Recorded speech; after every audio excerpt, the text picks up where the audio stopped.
দুর্গাপুর গ্রাম পঞ্চায়েতের নতুন প্রধান হলেন তাপসী সাহা। সম্প্রতি রাজ্যে তৃণমূল কংগ্রেস সরকারের পতনের পর বিভিন্ন দিকে বিভিন্ন পঞ্চায়েতে বিজেপি সদস্যের দখলে আসছে। তেমনি শনিবার মেমারি 1 নম্বর পঞ্চায়েত সমিতির অন্তর্গত দুর্গাপুর গ্রাম পঞ্চায়েতের প্রধান হবার জন্য ভোট ছিল, আর সেই ভোটে জিতে তাপসী সাহা গ্রাম পঞ্চায়েতের প্রধান মনোনীত হলেন। নবনিযুক্ত প্রধান তাপসী সাহা ও দলীয় নেতা গৌতম বল ও সৌমেন বসু কি বললেন আসুন শুনে নেওয়া যাক। মৃত্যুঞ্জয় যশের রিপোর্ট, MBS নিউজ। হচ্ছে কর্মসূচি এখানে আজকে আমাদের দুর্গাপুর অঞ্চলে প্রধান গঠন হচ্ছে। তো প্রধানের আমরা সিলেকশন করা আছে। আমাদের তাপসী সাহাকে আমরা প্রধান হিসাবে চেয়েছিলাম এবং অলরেডি হয়ে গেছে। এখন যেটা চলছে টিএমসির মধ্যে টিএমসির লেগেছে যে কে উপপ্রধান হবে। তো সেই নিয়ে আমরা এখানে দাঁড়িয়ে আছি, যাতে সুষ্ঠুভাবে হয় সেটা আমরা প্রশাসনের কাছেও চাই, কারণ মেমারি একটা শান্ত জায়গা, কোনো রকমের যেন অশান্তি না হয়। সেই জন্য আজকে আমরা এখানে উপস্থিত হয়েছি।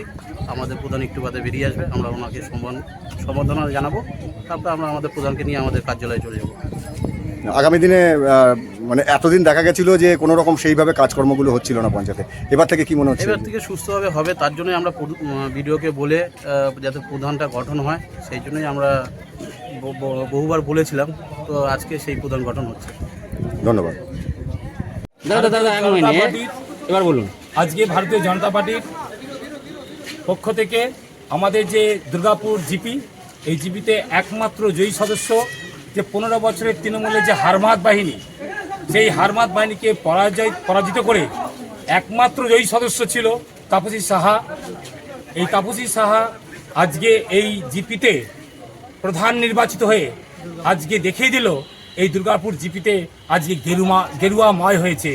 এই গেরুয়াময়ের সুসংবাদ গোটা গ্রামে ছড়িয়ে পড়ুক এবং এই যে উন্নয়নের যে সরকার এসেছে এবং আমাদের বিধায়ক মানব গুহ মেমারিতে রয়েছেন, তার হাত ধরে এখানে উন্নয়নের এবার জোয়ার বইবে এবং ভারতীয় জনতা পার্টির যে সরকার সুপ্রতিষ্ঠিত হয়েছে তারই আজকে আমরা শপথ নিলাম।